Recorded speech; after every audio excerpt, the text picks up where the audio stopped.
Hello. So, I just made a video talking about how when big things happen outside of us, big triggers happen outside of us, and they land really deeply and bring up a lot of big stuff in here, just reminding us when that happens, reminding yourself to not only tend to the external thing, but to come back and tend to the inner spaces too. And so I think the natural carrying of that conversation, the natural next piece is, well, how do you do that? How do you tend to those inner spaces? And that's what I want to explore here now. So this is just a part 2 continuation of that same thing. So one way we can think about this, right? Because part of that invitation too was when a big problem happens outside of us, a big trigger happens outside of us, and it like brings up a lot of shit inside of us here. That like thing, the natural thing, I think, is for the mind to go into problem solving mode. And it's like, okay, let me fix this thing out here because I'm upset because this thing happened. So it's almost like thinking, oh, this problem happened and that's why I'm upset. That's why it triggered me. But really it's like, part of that too is like, maybe there was something already there that it was connecting with. So how do we tend to those things, right? How do we come back to these spaces? And one way to think about it, instead of launching into problem solving mode, oh yeah, that's what I was saying. Instead of launching into problem solving mode, part of the invitation that they expressed was, can you tend to this, your inner spaces, the inner reflection of that problem or trigger? Can you tend to this first and then like worry about and tend to and problem solve the external reality? So the natural thing is to tend to the outside first, and then maybe, if we remember, come back to the inner version of that, the inner reflection of that. And they're asking us, inviting us deeply into considering, do you actually have to tend to the outside thing immediately, or do you have a little bit of time and space to tend to the inner world first?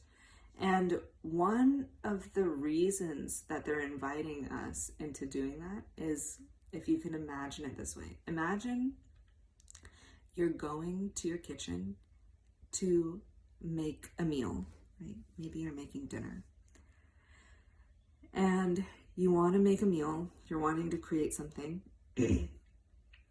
but your entire kitchen is covered in dirty dishes, right? There's like dirty pots and pans on the stove. There's like piles of dishes in the sink. There's like plates and stuff on the counter, like dirty pans, whatever, on the counters. There's no room. There's like crumbs everywhere. There's like old food that's been sitting out. It's so gross. And like, there's no room to prepare anything. There's no room on the stove to cook anything.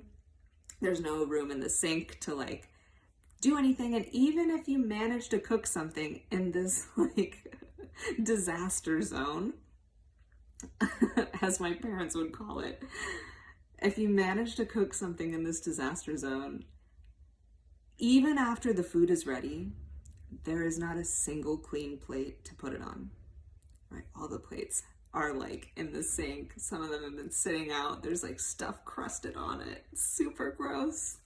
They have not been soaking, guys. They haven't been soaking. It's just the stuff is caked on there.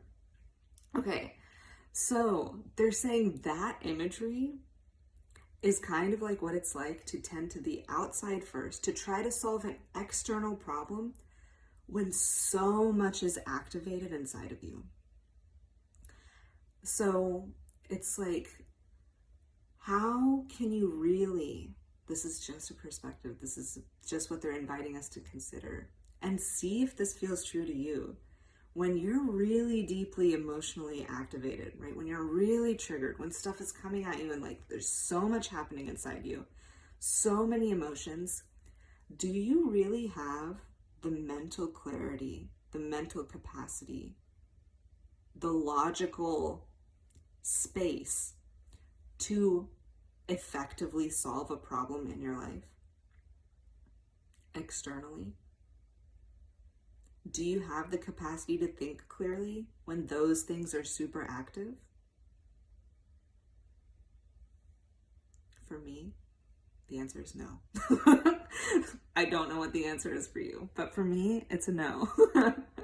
So that is part of the invitation of like, tend to this first, not just because it's like cute, but because you're actually making more space here to then more effectively, efficiently, easily tend to the external world.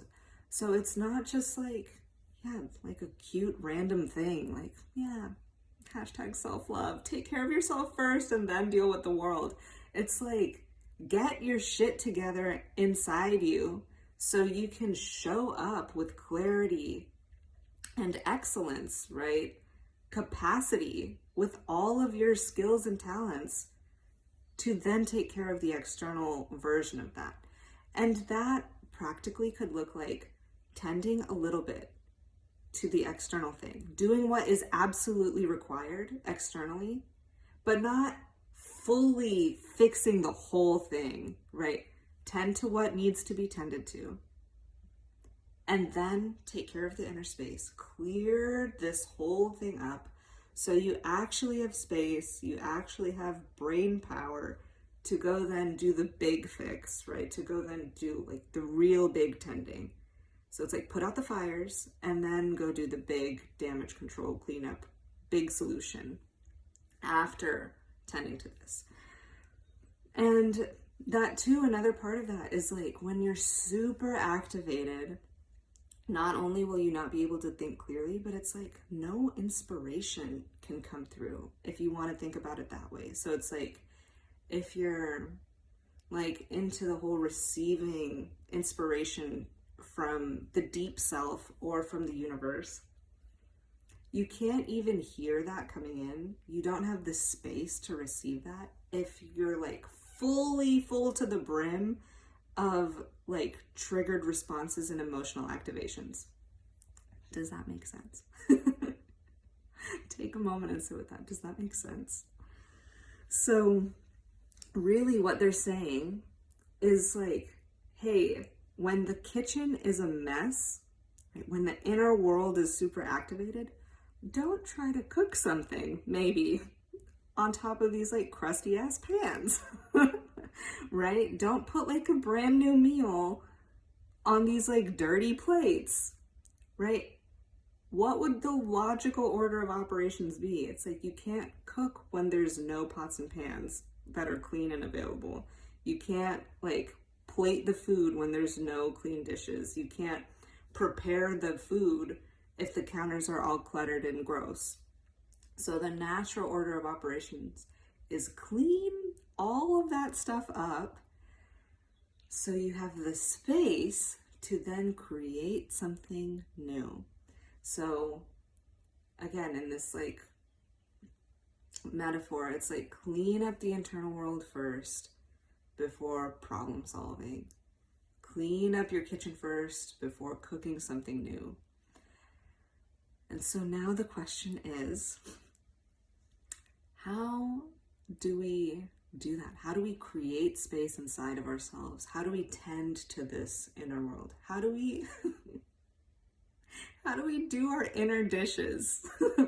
How do we do that? And one way to do that, the most, in my opinion, natural, simple, effective way to do that is your daily practice. Your practice, whatever that might look like, is how you tend to those inner dishes. That's how you scrub off the dirty stuff and put it in the dishwasher. It's how you tend to all of that stuff. It's how you make space for new inspiration to come in, right? It's how you clean out all of that rotten stuff, that old stuff that's taking up so much room and creating a mess.